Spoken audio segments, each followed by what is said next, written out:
जम्मू आ गए, दिल्ली आ गए, अलग अलग जगह पे आ गए।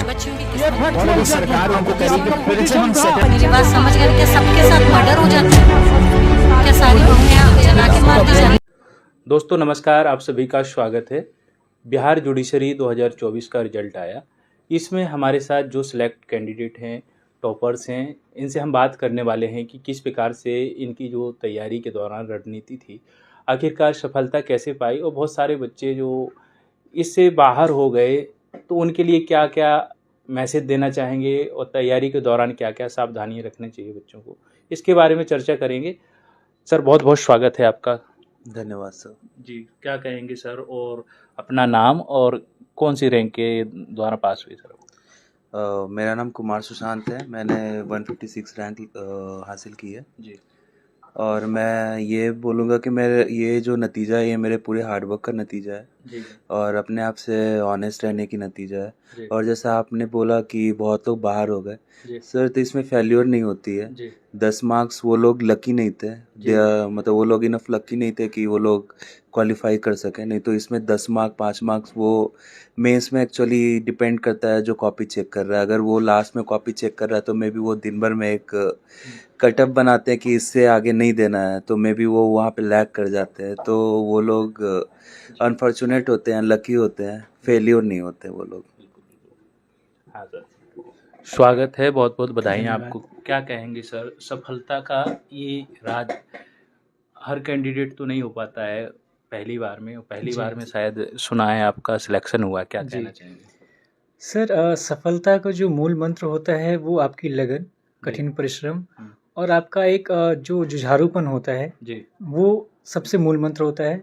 और आपका एक जो पॉजिटिव एस्पेक्ट होता है कि चलो कोई बात नहीं, फेलियर्स आएंगे, फ्रस्ट्रेशंस होंगे, जी लेकिन उसके बावजूद भी आपको लगे रहना होता है। तो ये अगर आप डेवलप कर लेते हैं जी तो मुझे लगता है फिर आपके सफल होने के चांसेस बहुत ज़्यादा बढ़ जाते हैं। और बात रही जो कैंडिडेट्स अभी सफल नहीं हुए, तो सर मेरा हमेशा से मानना है कि 90% चांस तो आपका जो लेबर है वो होता है और 10% चांस आप लक को देंगे। जी तो इस बार हो सकता है कि उनका लक उनके साथ नहीं था, फेवर नहीं किया, लेकिन ऐसा नहीं है। लक हमेशा फेवर करता है, जो मेहनत करता है उनका लक फेवर करता है। तो आगे आने वाले समय में मेरी शुभकामनाएं हैं उनको, और उनका लक जरूर फेवर करेगा और वो जरूर सफल होंगे। सर, नाम और रैंक का क्या, आपका कितना रैंक जी, मेरा नाम प्रकाश आनंद है और मेरा 27वां रैंक है। अच्छा जी। हाँ सर, बहुत बहुत स्वागत है आपका और बधाई। Thank you so much sir. हाँ, मेरा नाम ब्रिजेश कुमार है जी और मैंने 12वीं स्थान प्राप्त किया है इसमें। जी तो इस परीक्षा में वही है, जैसा कि दोनों सर ने बताया कि कंसिस्टेंसी ज़रूरी होता है, हार्ड वर्क ज़रूरी होता है, कॉन्सेप्ट के साथ पढ़ाई करना ज़रूरी होता है। इसमें जीके जीएस का भी पेपर है, उसमें कुछ आदमी को कुछ सब्जेक्ट्स हैं, जैसे जीके का कुछ प्रोविजंस पार्ट्स है जिसको रटना पड़ता है, कुछ पार्ट को समझना पड़ता है। सब चीज़ को साथ लेकर के अपना डिसिप्लिन तरीक़ा से पढ़ने पे ऑब्वियसली परीक्षा में उत्तीर्ण हो सकते हैं हम लोग। अच्छा। हाँ सर, क्या क्या रणनीति थी पढ़ाई के दौरान, और क्या क्या मतलब एस्पिरेंट को देखना पड़ता है तैयारी के दौरान? सर रणनीति मेरी तो बहुत सिंपल थी कि प्रैक्टिस करो, जितना प्रैक्टिस कर सकते हो, रिवीजन करो। आप अगर ये दोनों चीज़ कंसिस्टेंसी से अगर करते रहते हैं तो आपको आपके जो सफल होने के चांसेस हैं वो बहुत ज़्यादा बढ़ जाते हैं। और आप खुद में भी आप खुद को इम्प्रूव होते हुए देखते हो, और ये एक आप में बहुत अच्छा मोरल आपका डेवलप करता है, बूस्ट करता है। अच्छा। तो मेरे हिसाब से ये चीज़ बहुत ज़्यादा मायने रखती है। कोचिंग का कितना रोल होता है सर, कोचिंग ली या सेल्फ आपने पढ़ाई की? सर मैंने यहीं पाहुजा लॉ एकेडमी से ही मेरा फाउंडेशन बैच था यहाँ से। सर मेरा मानना है कि कोचिंग जो है आपको वो बताता है कि आपको क्या नहीं करना है, क्या करना वो आपको पता है। आप एलएलबी करके आए हो, आपको पता है सब्जेक्ट बहुत सारा है, लॉ का तो कोई लिमिट ही नहीं है। तो आपको कोचिंग ये बताते हैं कि चलिए आपको सिलेक्शन लेना है तो आपको क्या नहीं पढ़ना है, एक सिलेक्टेड पोर्शन पढ़ के, और आप किस बेटर वे में आप उस चीज़ को अप्रोच करें ताकि आप उससे आगे अच्छे से कर पाएँ। तो मेरा ये मानना है। अच्छा अच्छा अच्छा, पहूजा लॉ अकेडमी में आप फाउंडेशन बैच से थे, तो क्या यहाँ का आपको ऐसा लगा है सिलेक्शन के दौरान, क्या क्या आपको बेहतर लगा है जिससे आपको हेल्प हुई है? सर यहाँ के जो फैकल्टीज़ हैं, स्पेशली अनुराग सर हैं, विजय सर हैं, जागृति मैम है, प्रियंका मैम है, और भी जो फैकल्टी आशीष सर हैं, तो सबने बहुत अच्छे से हेल्प किया। जो कंसेप्चुअल क्लैरिटी होती है, हालांकि मैं बनारस हिंदू लॉ यूनिवर्सिटी से के फैकल्टी ऑफ लॉ से मैंने ग्रेजुएशन करा था लॉ में। अच्छा। और फिर उसके बाद जब मैं यहाँ आया तो कुछ जो कंसेप्चुअल क्लैरिटी होती है जो वहाँ पे लॉ स्कूल में आप उतना नहीं कर पाते, वो चीज़ मुझे यहाँ पे मिली। सीपीसी अनुराग सर ने जो पढ़ाया वो मुझे बहुत ज़्यादा अच्छे से समझ में आया। मेरा सबसे वीक पॉइंट सीपीसी ही था, जो यहाँ पे मुझे बहुत अच्छा लगा पढ़ के। और जो यहाँ के मैनेजमेंट हैं, अंकिता मैम हैं और जो भी अदर मेंबर्स हैं फैकल्टी, इवन लाइब्रेरी में जो मैम रहती हैं, सबका बहुत सहयोग होता है। अगर आप अच्छे से पढ़ते हैं वो बहुत कोऑपरेट करते हैं आपको। आप क्या कहेंगे सर? सेम सवाल यही है, पाहुजा लॉ अकेडमी से आप जुड़े रहे और किस प्रकार से जुड़े रहे सर? सर मैंने यहाँ पे इंटरव्यू का प्रोग्राम लिया था जी। और मैंने लगभग 12 से 13 इंटरव्यू यहाँ पे मॉक दिया था। अच्छा अच्छा। तो इंटरव्यू में जो आपको खुलने का मौका चाहिए वो इन्होंने ही मुझे प्रोवाइड किया, क्योंकि आप इंटरव्यू में कैसे बोलते हैं, क्या बोलना है क्या नहीं बोलना है और कैसे कंडक्ट रखना है आपका, घबराना नहीं है, अपने चेहरे पे एक्सप्रेशन नहीं लाना है ज़्यादा, इन लोगों ने बहुत अच्छे से ये सिखाया। अच्छा। और जो मैनेजमेंट में अंकिता मैम है, मैंने जब उन्हें कॉल करके बोला कि इंटरव्यू मॉक चाहिए अभी, तो मैम ने अरेंज करके दिया। तो मैं कृतज्ञ हूँ पीएलए का कि उन्होंने मेरी बहुत मदद की अच्छा अच्छा। इंटरव्यू प्रोग्राम में। सर क्या आप कहना चाहेंगे एस्पिरेंट से, क्या मैसेज रहेगा आपका, क्या बोलना चाहेंगे?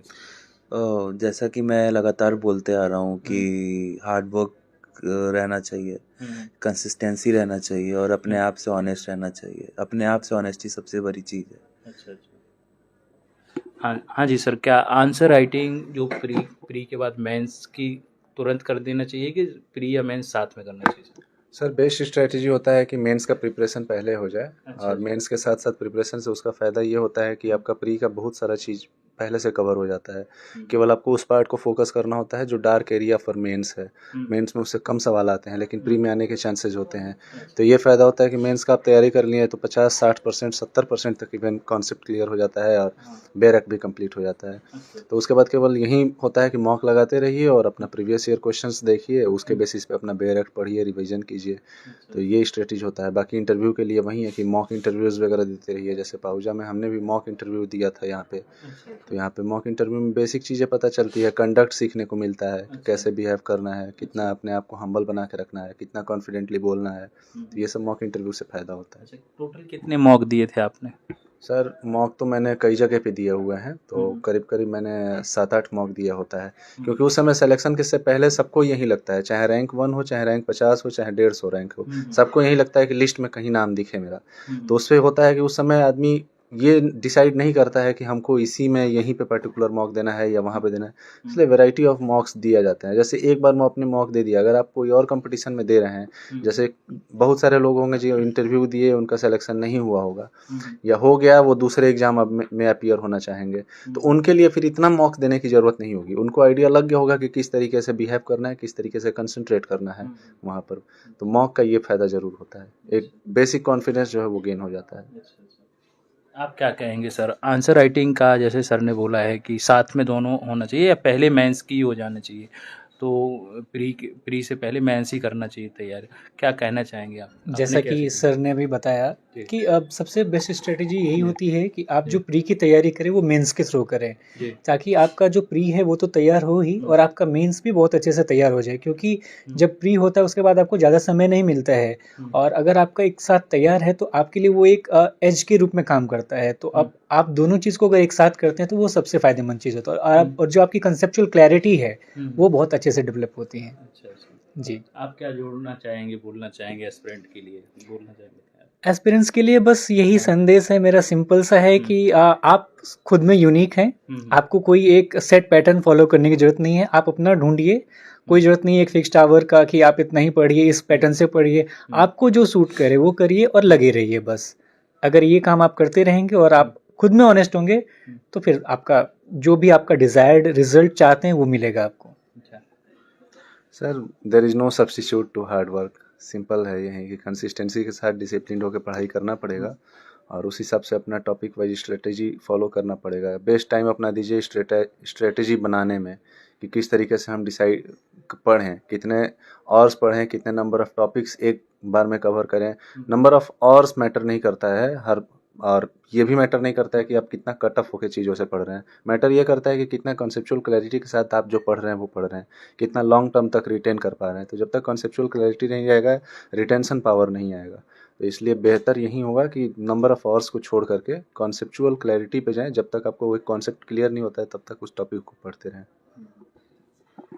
आप सर मैसेज संदेश क्या देना चाहेंगे? ऐसा है कि हर किसी का स्ट्रेटजी अलग होता है। ऐसा नहीं कि मेरा स्ट्रेटजी से किसी और का भी सेम स्ट्रेटजी हो।